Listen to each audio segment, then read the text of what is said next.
Hey everybody, it's your good friend Johnny Williams back with another episode of Magazine Theater.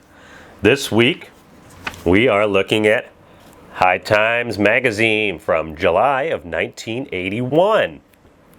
This has all the drug info you could ever want in one magazine. High Times was actually originally going to be a one episode or a one issue magazine. Back in 1974 it was released, and it was supposed to be just a parody of Playboy magazine. It was started by a guy who was a drug smuggler, Thomas King 4K. That was his profession. He would fly a plane from wherever to the United States and bring over a bunch of pot. That was his job. He took the money from that and made a magazine. He made a bunch of other magazines eventually too. But that was it. It was supposed to be a one-issue thing. Sold really well, that first issue, 500,000 copies. And he said, I think I can keep this going. I think I should just keep this running. This is my new job. And it's still around today. So now Tom 4K, the guy who started it, ended up killing himself actually 4 years after that, in 1978. And his staff and his friends, things like that, they actually took his ashes up to the top of the World Trade Center, and they smoked them. They smoked his ashes. They mixed it with about an ounce of weed, they said, and smoked them down. Smoked their good old buddy, Now the editor of this issue that I have is a different guy, Andy Cowell, and I looked him up on his LinkedIn profile, and he said that he was a co-founder of this magazine. So that may be true, it may be not. I have no idea. I'm not going to fact check the guy. I really don't care that much to look that deep into it. But who am I to argue with him? He says he's co-founded it. And then he co-founded it. Whatever. But let's get into this issue and take a look. All right. Puff, puff, pass, motherfucker. High Times. You don't have to be a reader for Magazine Theater. Just follow along and I'll be the leader. From cover to cover and page to page, it's Magazine Theater. Check out the main stage. Magazine Theater. This is an ad for DOA, a Rite of Passage. It's the first movie ever produced by High Times. It's a documentary that follows the Sex Pistols around on tour, and the band actually broke up after the tour. The movie actually covers the whole punk rock movement up to that point and the origins of punk rock. I have no idea what this picture's all about, like the paperclip and the tire. Maybe that's a reference I don't get, but it's pretty badass. I'd buy a poster of that. That chick is hot. Towards the back there's a little more about the movie and some screenshots and stuff. I looked up the movie. It's got pretty good reviews. I'd watch it. If you want to know exactly what kind of drugs you're about to do or how pure your coke is, you need one of these bad boys. By measuring the melting point of a substance, you can figure out what exactly it is and the purity of it. So this is a real scientific measuring tool, and I'm sure it's 100% being marketed in High Times magazine to scientists. Here the editor brings up the fact that a lot of readers were pissed off that High Times was selling ad spaces to these pill companies that you'd see at the gas station. Those fake boner pills and energy pills, stuff like that. Apparently people were buying these pills based on the High Times ads and then reselling them as real street drugs. Well, if there's one thing High Times magazine can't stand, it's fake drugs. So they aren't going to run those pill ads, and they even included this chart that lays out a bunch of actual uppers so you can tell if you're getting scammed. A very subtle ad for a device that, boy, I just cannot imagine what this would be used for. Snowblower. Maiya Night is a cutting agent. You add this to coke or whatever drug and basically dilute it. Again, this is for scientists doing science. Florida Snow is an incense that you freebase. Oh, hey Mom, what's that spoon over there with burn marks all over it next to a pile of white powder? That's just incense, Mom. God, is it a crime to make my room smell good? This magazine's full of sort of anti-bugging devices, things like that, phone tap monitors, and this thing's awesome. This is for the most paranoid people out there. It's a briefcase that can detect bugging devices, and it has a tracking device for if you're kidnapped. Hell, the damn thing's even bulletproof.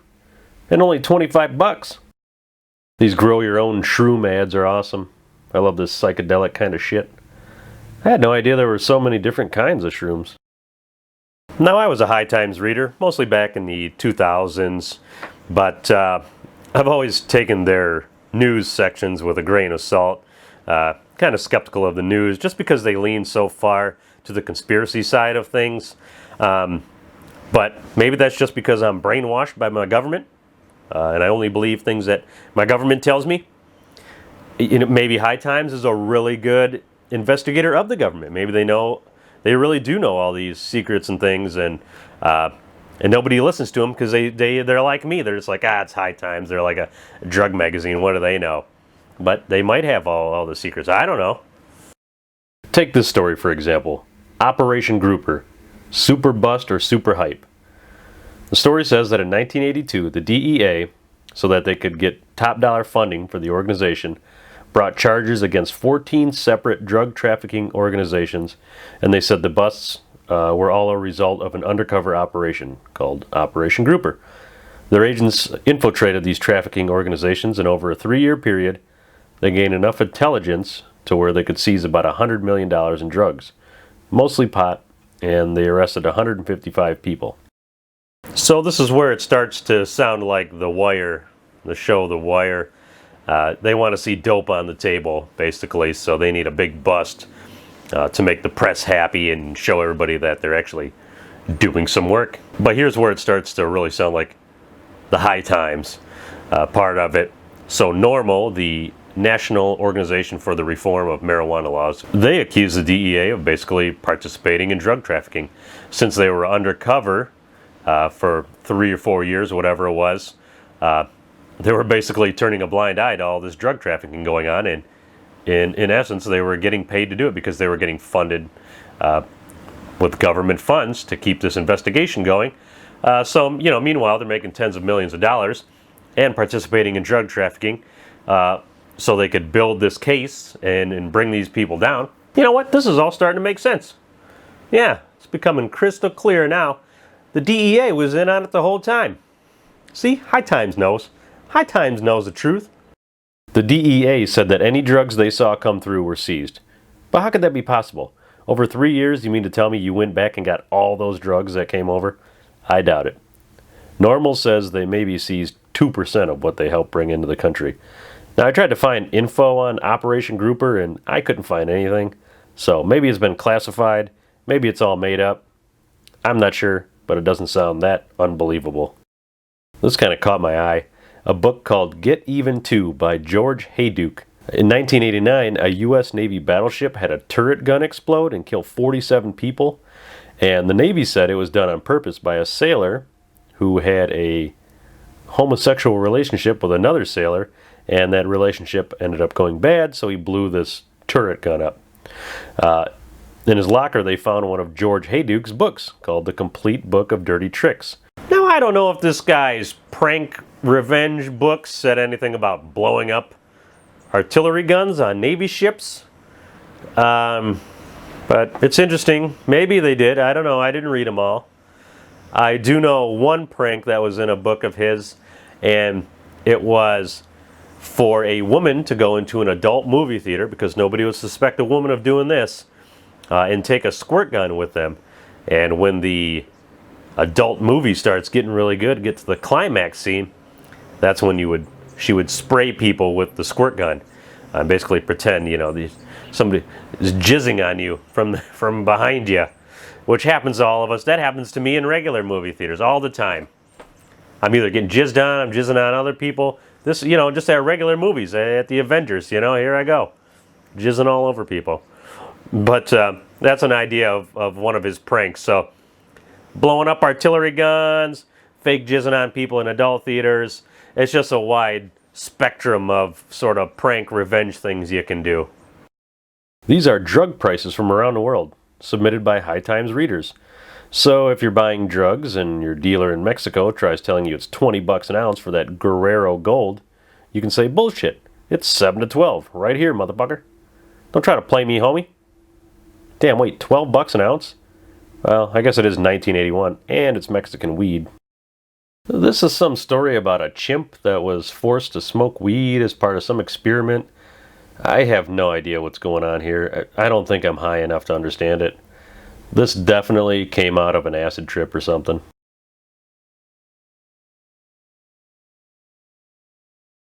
I don't know what the R is for, but these are the pot awards. This 1981 weed looks way different than the shit nowadays. Weed growers have really mastered the craft, and I'm sure the stuff we have now is 20 times stronger than this stuff here. Got some of the nominees here for Best High. West Virginia Ruby Dewdrops, Hayes Brothers 1980, Vintage California Kush, Cowie Jungle Weed, you know, all the greats. The winner, though, West Virginian Panamanian. Hey, congratulations to them. What a win. There's also a category here for Worst Buy.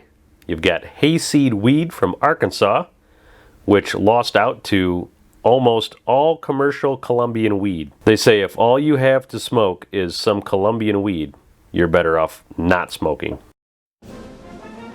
Hey, how you doing? I would just like to thank High Times for this lovely award, this Worst Weed of the Year award. You know, I'm just a friendly, honest Colombian weed farmer just trying to make a living, so not sure why you gotta beat up on me like this, but okay, that's your thing. Go ahead, do your thing. I mean, hayseed weed, really? Arkansas hayseed weed? We lost to that shit? You'd rather smoke some hayseed than this fine Colombian chronic right here? Look at that stuff. You kidding me? Fine, you wanna smoke hayseed? Smoke hayseed.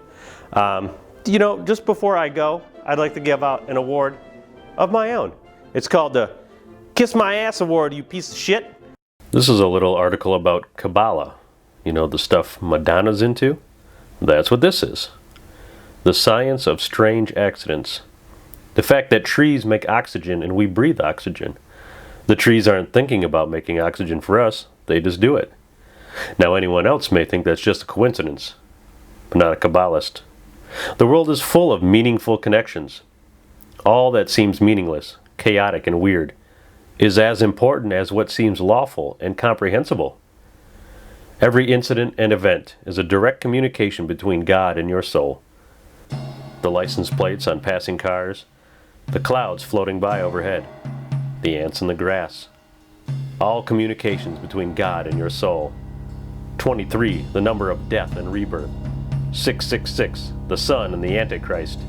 777, the number of all lights and paths on the tree of life. 72, the number of letters in the most forbidden of all names of God.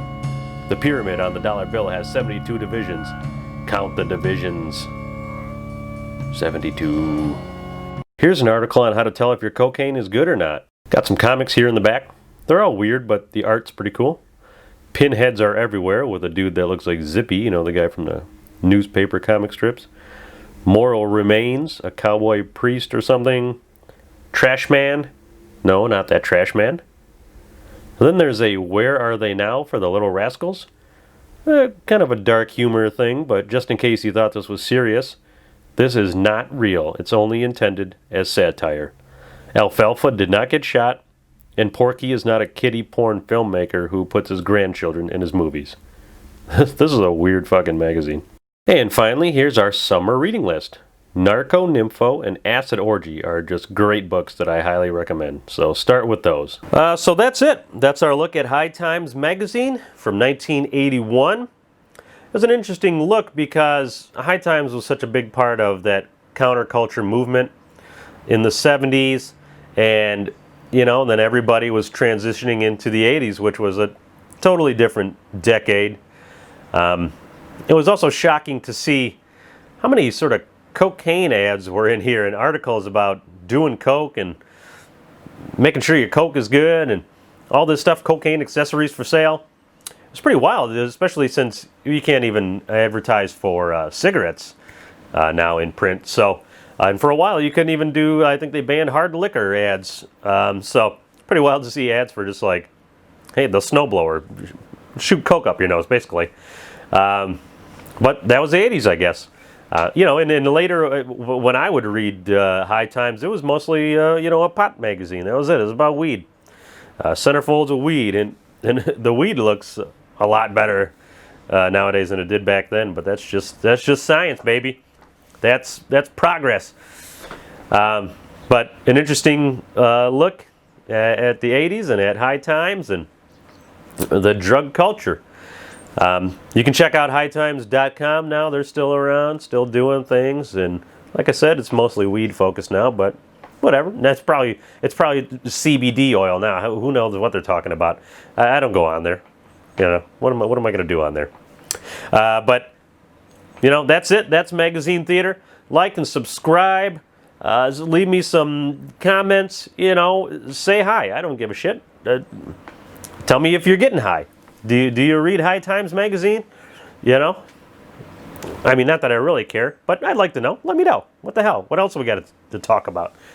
All right, but I got a bunch more magazines coming at you, so every Monday, check it out. Peace. Go to hell. Go to Arkansas. Choke on a hayseed, motherfucker.